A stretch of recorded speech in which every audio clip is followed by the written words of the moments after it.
Hey everyone, I'm Kristen, the cross stitching runner, and welcome to my channel. I want to say a big hello and welcome to all new and returning viewers.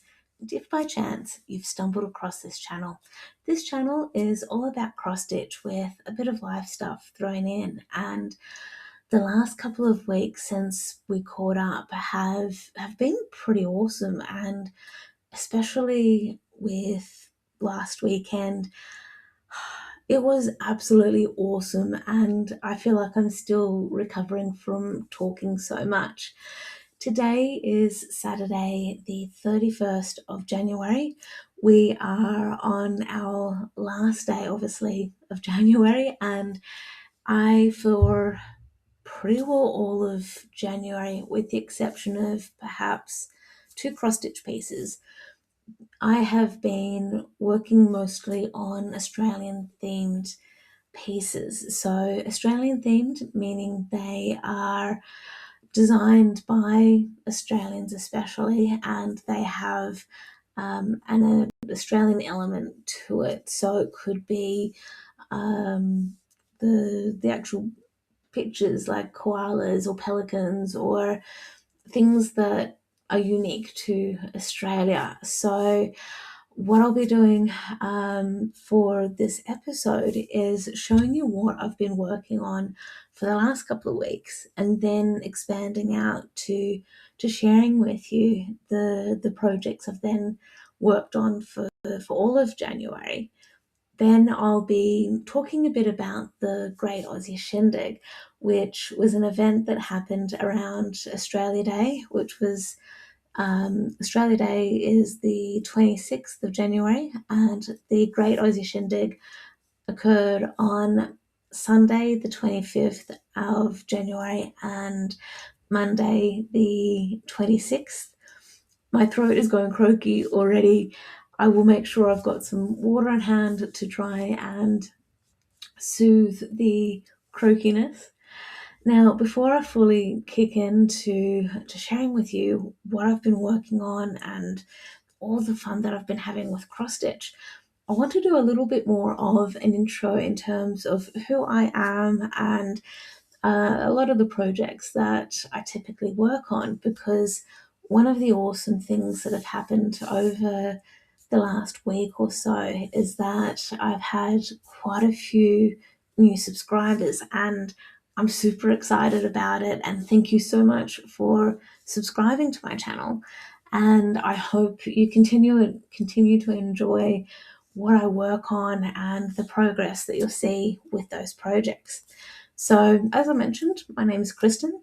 The name of this Flosstube channel came about from a blog that I started many years ago, where I was writing quite a lot about cross stitch, and the name extends from, at that time when I started the blog, I was doing a lot of running, and that's where my mantra, so to speak, or mantra was stitching every day, running when I can. And as time has progressed, injuries and such have meant that I'm not able to run as much as I would like.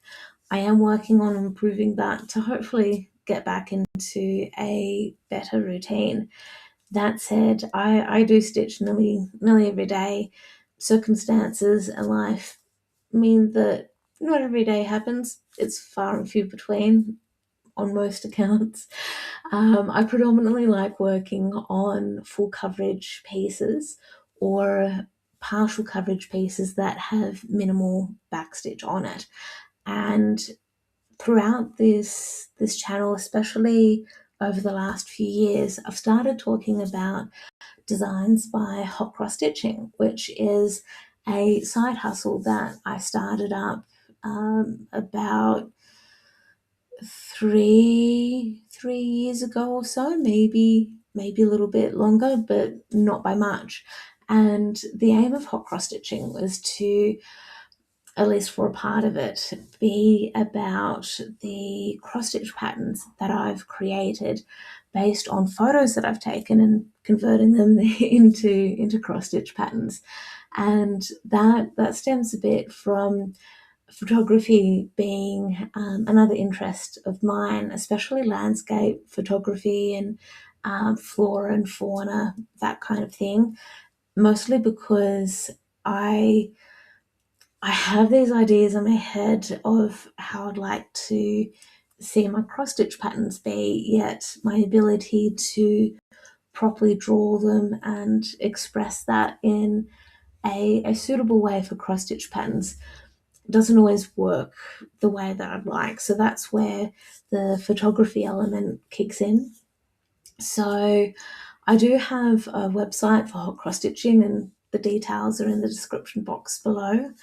And last year, I had been part of the first of what will become an annual event of the Great Aussie Shindig, and I had designed a few patterns for that, and I'd also updated my website to then incorporate photographs as well that people could potentially purchase. And one of the things that came out of the shindig, and I need to update the website to best reflect this, the the photography component of things needs to be on a separate website. It um, doesn't quite fit the elements of what hot cross stitching is about. So I need to update the website. It'll happen, not necessarily today.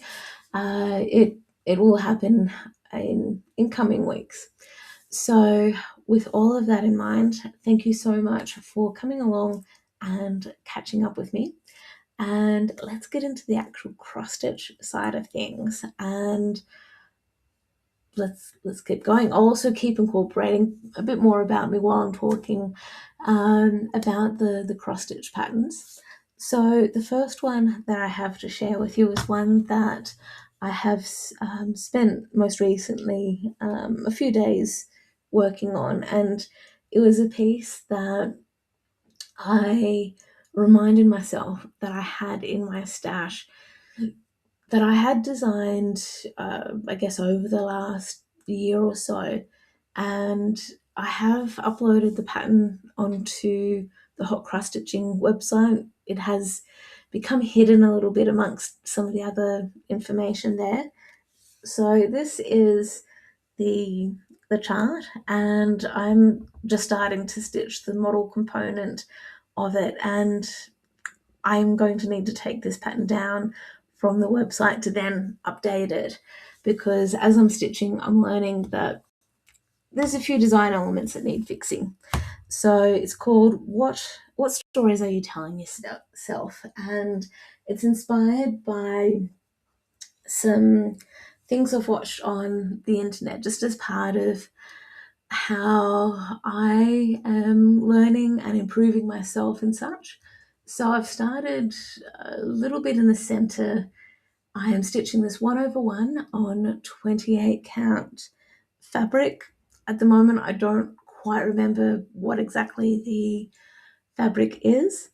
I'm stitching this 1/1 using DMC, and I'm actually quite surprised by the coverage that I'm getting with the black DMC at the moment, because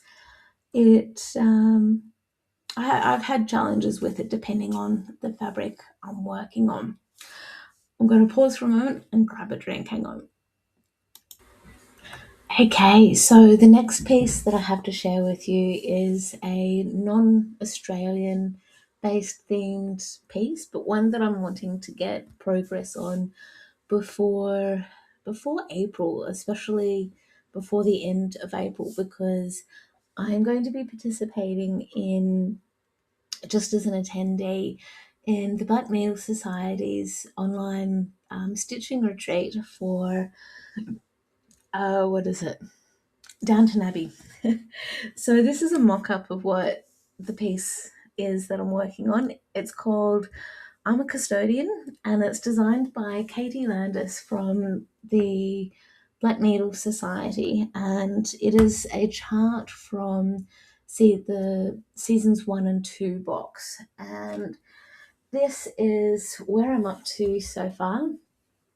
And I have been focusing mostly on the border that we see around the castle, and I've also just started, as of last night, the letters THE, and with the purple border that we see, I have been using Classic Colourworks of, I want to say Purple Rain because it's variegated purple. Rainy days, I think that's the words that I'm looking for. And I'm stitching this on a Paddock Lane Designs misdyed fabric. I think it's a 32 or a 36 count fabric. I can't quite remember.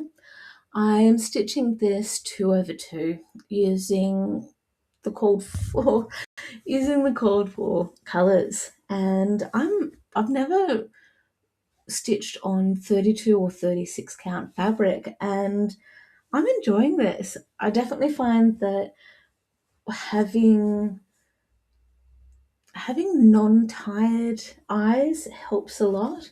Even though I'm stitching this 2/2, I definitely found last night that I was starting to get a bit tired, and I knew that I needed to take a break.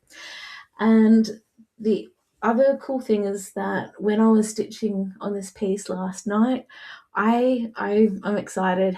I was watching the first episode of season 4 of Bridgerton, and it is a show that I have enjoyed watching, and I'm excited that season 4 is on. I also feel that I need to try and pace myself with Bridgerton because I enjoy the series and I know that I'll be inclined to want to binge it. So I'll wait and see as to how well I'm able to stick with that. So it was only just for one day that throughout the month of January that I worked on I'm a Custodian, and I'm looking forward to getting more work done on it. Now, the next piece that I have to share with you is actually a design that I did for last year's Great Aussie Shindig. It is called Bachelor and Spinster Ball Mini, or in Aussie terms, B&S Ball.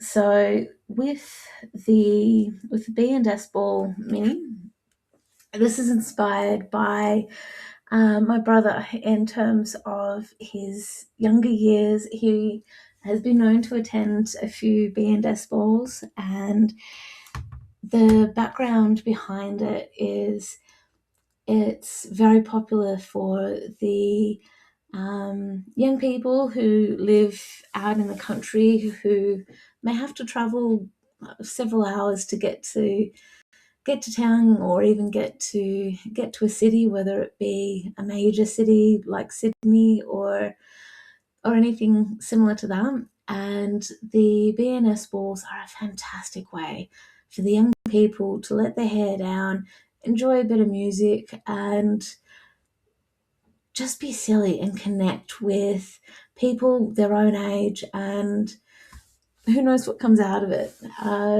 It's a situation where I've never asked my brother too many questions about what he gets up to, because it's a similar thought to the sayings we hear of what happens in Vegas stays in Vegas, or what happens on the road stays on the road if you're musically inclined. So yeah, it's very much just inspired by that. And this particular cross stitch mini piece is being stitched 1/1 on what I believe to be 25 count easy grid fabric. And over the last few days, I spent 2 days on it, mostly on the days of the Great Aussie Shindig, and I put a bit over 800 stitches on it. And I'm really happy with how this is coming about. Okay, now the next piece that I have to share with you is another hot cross stitching design, and during the Great Aussie Shindig, I had some time to be able to talk about this Flosstube channel, and I had been asked a question of what's my favourite project that I'm working on right now, and it's actually this one that I'm looking to find the cover page for, because when I do load it up into the hoop that I use and I start stitching it, I'm enjoying it, and it's partly because of it being on 18 count fabric, and it is called A Life Lived in Fear. And here we are. This is roughly what it will look like when it's done. This is inspired by a quote from the movie Strictly Ballroom. Anyone who has been watching this channel for a while will have heard me talking about how much I love Strictly Ballroom, and that it is a movie that makes me smile. It is a movie that makes me feel good. And A Life Lived in Fear is a Life Half Lived is a quote from that movie. So without further ado, noting that I do have some threads hanging around, but it should not deter too much or take away too much. So this is where I'm up to so far. I don't remember what the colour is of this particular fabric. I do know that I had purchased it from the Victoria House Needlecraft store up at Mittagong. And I started this project about 2 years ago, perhaps. So yeah, it's all DMC thread, stitching it 2/1. Okay, so the next piece that I have to share with you is a piece that I am just stitching for myself. It's not a chart that's available anywhere, and it's a mesh of two designs, so to speak. So it's based on a picture that I found on the internet, and I tried my best to try and see if the chart already exists. So I couldn't find anywhere if this particular picture existed as a chart, so I've charted it myself and incorporated the quote to sit over the top. So it is a piece that I've nicknamed Pisces, and I'm just going to have a bit of time trying to find it. Hang on. Okay, so this is roughly the mock-up of what it will roughly look like when it's done. The quote is difficult to see, and that can be okay. So the quote says, Pisces, not everyone gets the same version of me. Some will tell you I'm a beautiful soul. Others will tell you I'm a cold-hearted arsehole. Believe both. I act accordingly.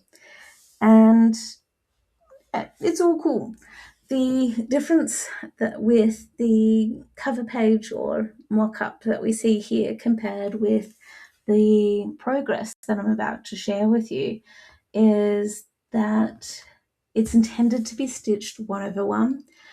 When I started stitching it and I'd made some progress, some significant progress, I realized that I made the mistake of stitching 2/2 because of other projects that I was working on at the time. So I was like, okay, it is what it is. And I have the creative ability to be able to learn from mistakes, because you'll see my mistake in a project coming up, to know to allow some extra fabric for borders, and it'll still turn out okay. So this is where I'm up to. This is being stitched on 28 count fabric, similar to What Stories Are You Telling Yourself? I've spent just a little bit of time on this, maybe a day or two, not a lot, and I've potentially put maybe 200 stitches into it if I'm lucky. So at the moment, I can't even remember where exactly I was focusing on it might have been where you see my fingers moving a little bit. It might have been on that area there where it's the fin of the fish. But yeah, I'm happy with how it's coming along. It's going to look even better as I stitch more of the fish and we start to see more of the colours coming about. Now, the next piece that I spent a little bit of time on, and I should have shared with everyone in my previous episode, but I completely forgot to pack it. It is a piece called Pelicans, and it is a Country Threads design. And I'm just going to grab the cover page for it. Okay, so this is the Country Threads chart. The Pelicans came, I guess, in the same, I guess, dual pattern type of setup. And yeah, I absolutely love Country Thread designs. And I am stitching Pelicans on 14 count fabric. I think I purchased this from the Victoria House Needlecraft store. And sorry, the fabric, I just need to fold over just a little bit more to make it easier. Here we are. So again, with Pelicans, it near the start of January, it got a few days stitching time done. I focused mostly on where we see the pink feet of the pelican and the ground that it's standing on. So I guess a bit of the boardwalk or whatever it is that you want to call it. So that's where I'd focus most of my stitching. Now, the next piece that I have to share with you is a hot cross stitching design. I've intermittently been working on it, and this particular piece is probably one of the first hot cross stitching designs that I started working on, and it's called Mini Mushrooms.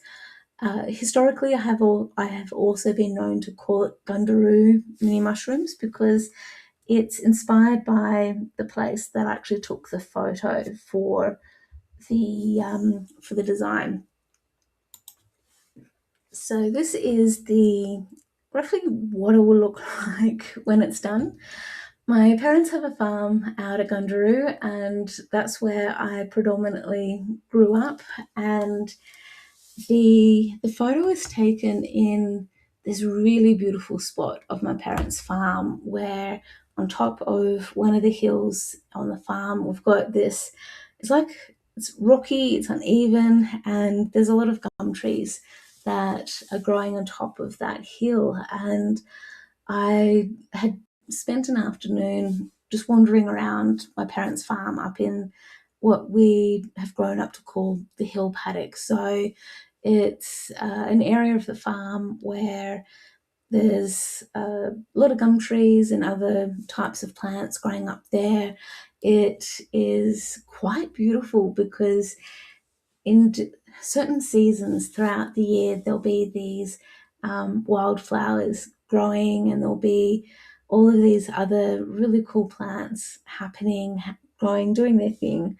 And I was waiting for my boyfriend to finish up with doing some fishing at one of the big dams my parents have. And just as part of me looking around and waiting for him to finish up, I spotted those little mushrooms, and I thought they were super cute. So I just needed to capture it. And this is my I guess my cross stitch interpretation of that particular picture. And I'll insert a picture, hopefully up here, to show what it looks like when I'm standing up.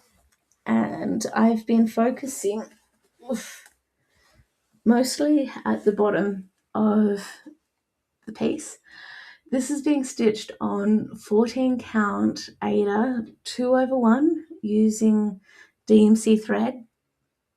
This was also charted before I came across Pattern Keeper. So I had charted it and then printed out the chart, and it's only been towards the bottom of the page here where I've actually imported it into Pattern Keeper, and then I'm sort of intermittently using Pattern Keeper and the physical chart to stitch the project. And when I move over to the other side of the piece, I'll most likely use Pattern Keeper completely, because I've become spoiled, so to speak. The thing that I love with Pattern Keeper is that I'm able to readily find the floss to go with the symbol, and it'll all be okay. Half my problem with full coverage when it's got quite a lot of colours in it is that I know that I want to stitch a symbol, and then it then takes me a while to find that symbol in the key. I then find the floss, and then I forget what symbol I'm using for that floss. So it is a whole world of pain that I'm choosing not to deal with. And yeah, Pen Keeper is pretty awesome. So with Mini Mushroom, it only got maybe part of a day on the 3rd of January as far as stitching is concerned, and I may have done a little bit under 100 stitches on it. So it may be a piece that may be finished in several years to come. I have no specific date or year that I plan to get it finished. I hope to change that maybe next year. We'll wait and see. Now, the next piece that I have to share with you, I'm excited about, and excited because I'm still getting tongue-tied, but I'm also starting to see the light at the end of the tunnel, in the sense that this next piece, I made a mistake as far as counting is concerned, and for the last few sessions when I've been working on this particular piece, I've been slowly trying to fix up the mistake by fudging a little bit and sort of working around it to get myself back on track, so I'm not throwing the rest of the pattern out, because in this case it would make a bit of a difference. Okay, so the piece I'm talking about is the Blue Mountains walking trail, and similar to the Gundaroo Mini Mushroom, this is also a fairly old piece that I've been working on intermittently, mostly because it has a lot of confetti in it, especially the area that I'm working on, but it is worth it. So this is where I'm up to, and I'm stitching this on fabric that is gridded in terms of 20 by 20 squares rather than the typical 10 by 10. And this is something that I enjoy working on when I sit down and just have the patience for it, and having all of the threads that I need in front of me to be able to quickly interchange them and get things done. This is going to be absolutely awesome when it's finished. So bear with me for a moment. Okay, so the last piece that I have to share with you is called Midnight Glow, and it's designed by Custom Crafts. This is the second piece that is not Aussie related at all. It is a piece that I am aiming to get finished by the end of this calendar year. If all goes well, I would love to be able to get it finished by June, say maybe end of June. And this was also the piece that I was thinking of when I was talking about the Pisces design that I'm stitching, in terms of allowing enough fabric and the mistakes that I've learned from it. So this is where I'm up to. And as you can see, when I first started this piece, I made the very novice mistake of starting way too close to the edge of the fabric. This is the same fabric as the mini mushrooms that I showed just before.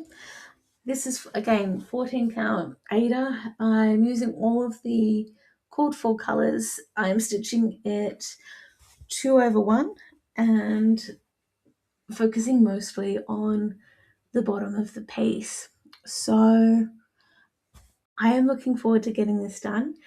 This is being stitched in with the theme of the Year of the Horse. And when I first started talking about how I'm wanting to work on this piece and the plans that I have for it, I made the numpty mistake of thinking that at the start of this calendar year, it would mean that it's the Year of the Horse. However, I was talking with a friend a couple of weeks ago, and she reminded me that the Year of the Horse actually doesn't start until a couple of months' time, following, I guess, the Chinese zodiac rather than the calendar year that we typically follow. So I'm just getting a head start pretty much with getting this particular piece finished. So that's totally okay. And as part of me getting myself organized and thinking about things with other pieces that I want to work on and will be working on later this year, is the piece just above my head. So it's the cover page. It's a bit glary and the piece is hiding behind a shelving setup that I've got, but it's the rainbow zebras that I'm trying to point to. It's designed by a company called Design Works, and I'm about halfway through that piece. And if all goes well, based on the AFL Stitching Challenge, which is where that piece will kick in with, the Brisbane Lions may do well. Actually, not the Lions, a different team, Gold Coast Suns. If they do as awesome as they did last year, that piece will well and truly be finished by the end of this calendar year. That is something I'm looking forward to getting done, because whenever I do sort of get that piece into the hoop and start stitching on it, I love it because of the colors. It's also a partial coverage, and it is cool. It is awesome. It is one of the few partial coverage pieces that that I definitely enjoy stitching on. So as a bit more of a background for me and my preferences for full coverage compared to partial coverage and such, very early on in my stitching journey, I was working on partial coverage pieces that required a lot of backstitch, and it actually, I have a piece in mind that has a lot of backstitch on it that I'm just going to grab off the wall, and I'll bring it along to show you what I mean. So this is a piece that I'm thinking of. This was stitched about coming up to nearly 16 years ago. I'd stitched this just before my current house that I'm filming from, before it got finished being built.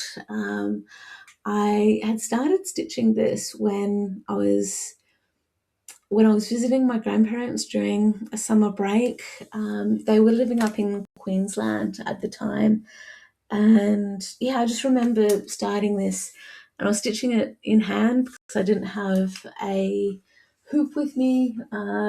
But with this particular piece, what I'm trying to get at though is the backstitch, and this is where it has some personalizations in it, whereby after a while I was getting a bit sick and tired of backstitching nearly every single square, and that's where I made some improvisations.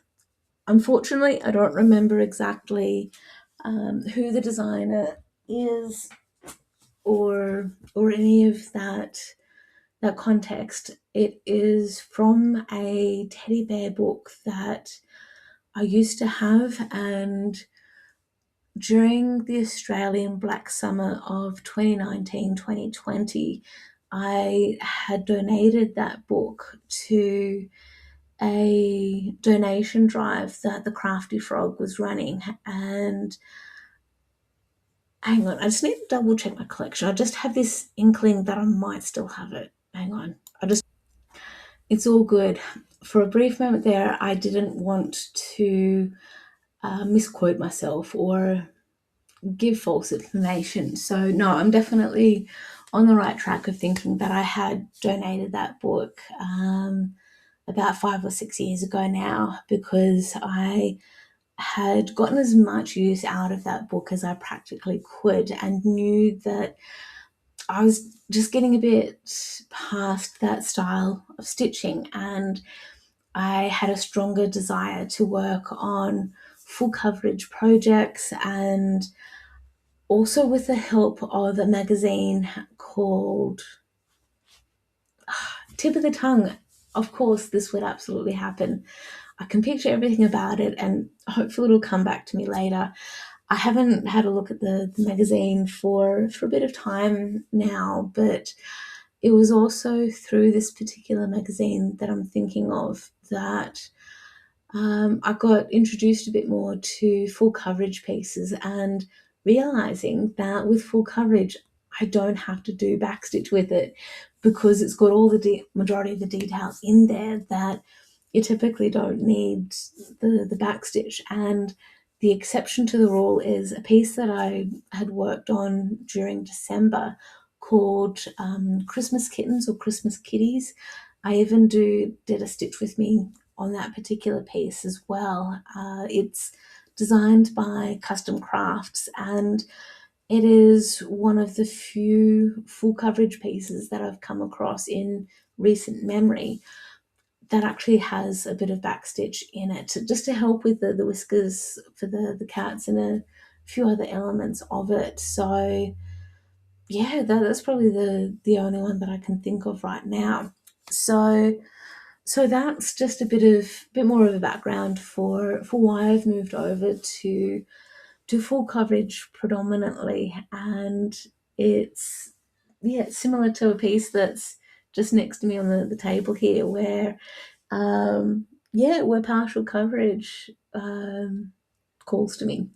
So just as also a bit of a side note, with the piece that's on the table next to me, I'm getting it ready to frame up. I need to pop over to Spotlight either later today, if not tomorrow, to pick up just some foam core so that I can help with the framing process, because I got the frame delivered a couple of days ago. It was a custom frame made by an Aussie framing company, and I'm excited about seeing how it all works. I have pulled the frame apart, and I know that I've got the dimensions right, or I provided them with the right dimensions. And the relief as well is that the mat board that I've chosen for this particular piece, it actually matches quite well with the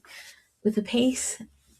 So fingers crossed all goes well, because it is a piece that I've been rabbiting on about for quite a while now, that I have the intention of entering it into the Canberra Royal Show for this year, and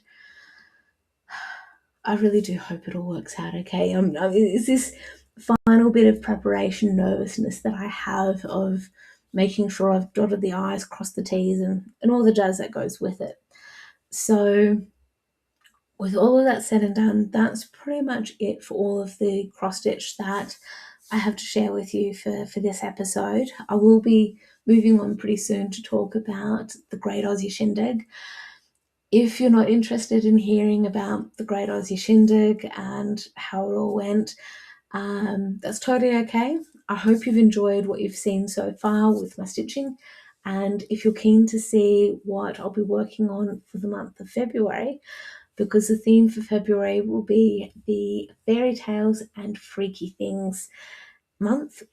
So if you're curious about what I'll be working on for that, please return in a couple of weeks' time to see what's going on. In the meantime, please like, subscribe, ring the bell so you get all the notifications regarding any future episodes I release for this channel. And I hope to see you then in a couple of weeks' time. Okay, so the Great Aussie Shindig. Let's get into talking about that. So, the Great Aussie Shindig, as I mentioned, happened last week on Sunday the 25th and Monday the 26th of January.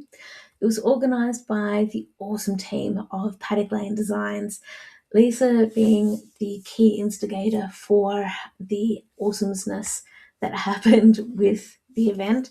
It was an online event that encouraged people to come along and check out some awesome and amazing people who are part of the cross-stitch community, specifically us Aussies.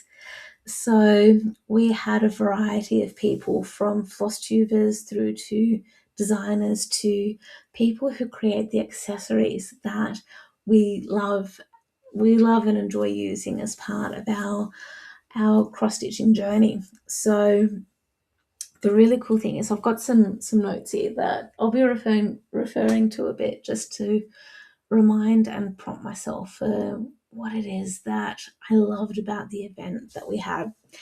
So we got to see the likes of Ginger Stitch AU.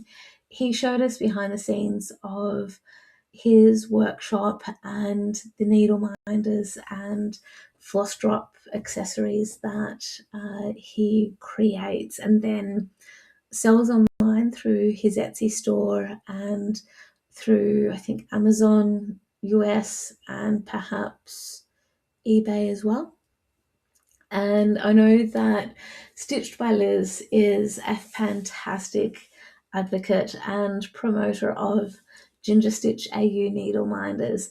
I love seeing the different needle minders that she's using for the different projects she's working on, majority of which are, as far as needle minders concerned, are designed by Ginger Stitch AU. So that was really cool. I loved that because it was something just a bit different that we don't often get to see.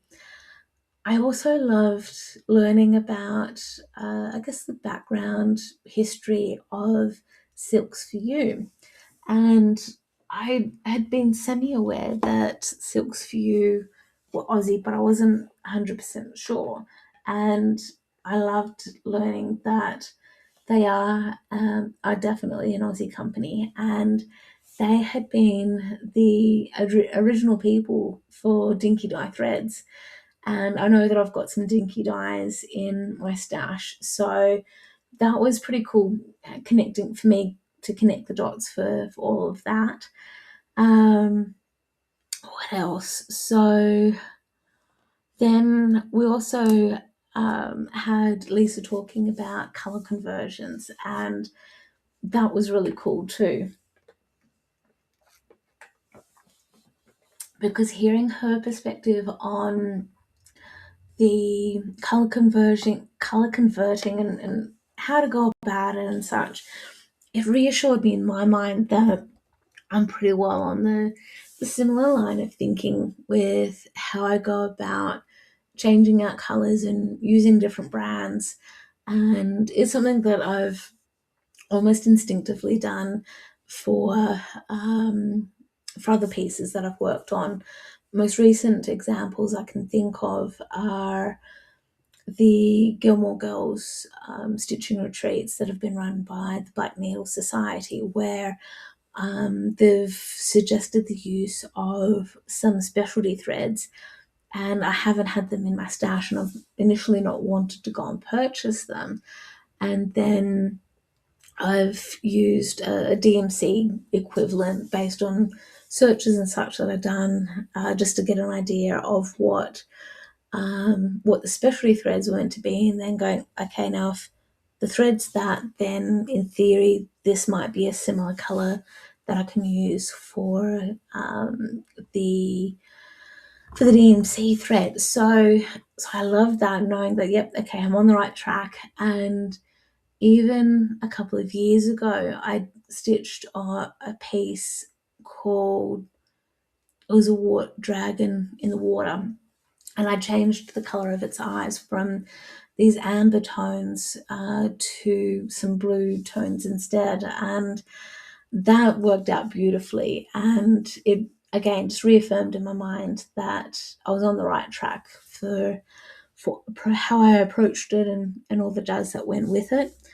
I also loved learning about paper piecing and such when it came to quilting, and using hexagon templates as an example.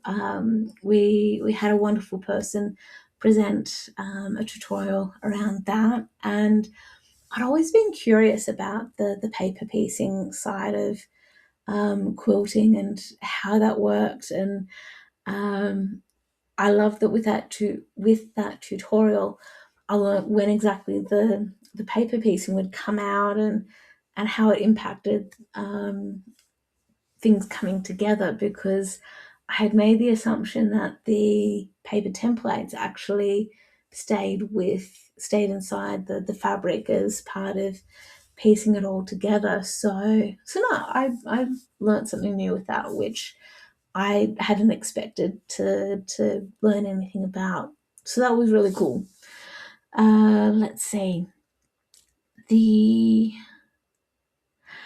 other thing that I reminded myself of was the importance of reviewing videos that I'm going to share with people before the fact of doing the sharing. So I was one of the presenters on Saturday, and I talked a little bit about this Flosstube channel, and I also shared with people the tutorial that I had filmed what feels like quite a few years ago about assembling a biscornu. And it was actually a biscornu that I had created quite a few years ago, and the pattern's still available on the Hot Cross Stitching website. And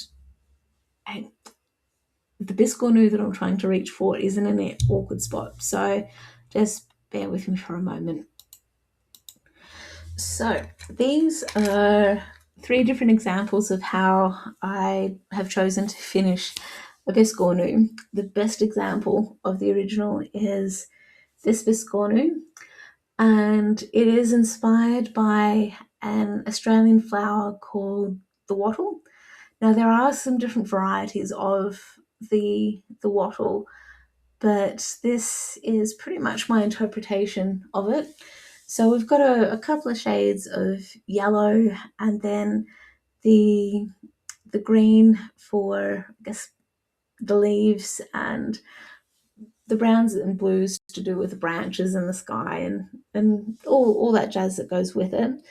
And then the other example that I've got is one showing a mistake, in the sense that with this particular biscornu, I had made the mistake of trimming my fabric just a little bit too closely to the actual stitching. So when it came time to assemble the biscornu, this ended up being the result of it, because the fabric was fraying and it was having a negative impact on the stitches. Also noting that I had stitched this particular biscornu, and I guess all 3 of them, and I'll show the 3rd one soon, all of them were stitched on this linen that I had gotten from Lincraft or Spotlight, I can't remember. I think in the video I'd said it might have been Spotlight. It was one of those pre-cut linens that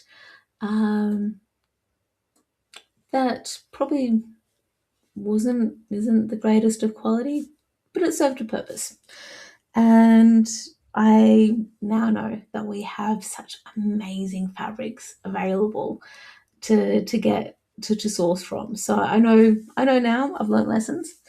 And then the third biscuit is this one, incorporating beads and charms and other things, just to show that the biscuit could even be used for like a scissor fob or something like that. And the paw print that we see in the center, it's a couple of charms that I've had in my stash for a super long time to actually use for some paper crafting. And during the shindig, I completely forgot the words for scrapbooking. That's what these particular charms had been used for or intended for. And then the green beads that we see here are leftover beads from a project that I had stitched. It was a Shannon Christine Designs, and I'll just grab it for reference. Okay, so I have a bucket load of leftover beads, these green ones and red ones from this particular design. And so I thought that I'd just get a little bit creative and see if I could incorporate some of those beads into the biscuit as part of finishing. So I learned that I need to re-record the tutorial for the finishing of the biscuit to make sure that the lighting is better, sound quality is better, and to do a bit more editing to speed up certain segments and be a bit more concise in other areas, because again, this is a perfect example of me not being concise and not taking my own advice with regards to that. So again, that's a bit of what I took away from my presenting side of things, and also a little bit of other things that I took away as far as the learning curve is concerned for the shindig. And also speaking about learning curves and related things, we also had a fantastic presentation with regards to starting your own Flosstube channel. And I love that we all follow a similar pattern in terms of having the checklist of making sure we've got good lighting and sound and everything that goes with it. And the flow on from that is reminding me that there are certain elements that are subjective as well, in terms of people having different preferences for what they like to watch, in terms of what sort of projects they like to see other people working on, and then personality as well, because it made me smile when the person presenting the tutorial about Flosstube was to say, make sure you bring along your personality. And she has a fantastic point with that. And I could not agree more, because I think personality has a huge impact with what draws us to a person for Flosstube, as well as seeing the things that they're working on, because the length of a Flosstube episode can have an impact sometimes for what people prefer to watch, how much time they have, and all the jazz that goes with it. And it's again a subjective thing, because we definitely see an increase for most channels when there's whip parades, finish parades, start parades, and everything similar to that as far as parades are concerned, because we all love to get a bit of an overview of what everyone's working on, the progress they've made over the year, and all the jazz that goes with it. So there are those really cool elements that have occurred as well. So as a result of that particular shindig, and when we did have a bit of downtime between sessions in terms of who was presenting and all the jazz that goes with it, I was having a chat with one of the ladies, Kim, who the Shindig Zoom, she had the caption of, I think it was Kim and Pete, the grey travelling nomads, or a very similar wording to that, as part of her and I just having a bit of a chat about some things that were happening in Australia, and animals and that kind of thing. In a positive way, she's inspired me for creating a design for next year's Shindig that is still very much in its drafting stage at the moment, and I'm looking forward to getting it finalized as soon as I practically can, and getting it stitched and ready for the end of this calendar year, because I'd love to incorporate it in next year's Shindig. So hopefully that happens. It is still very much early days, and I know that life very much can throw curveballs and make things unexpected.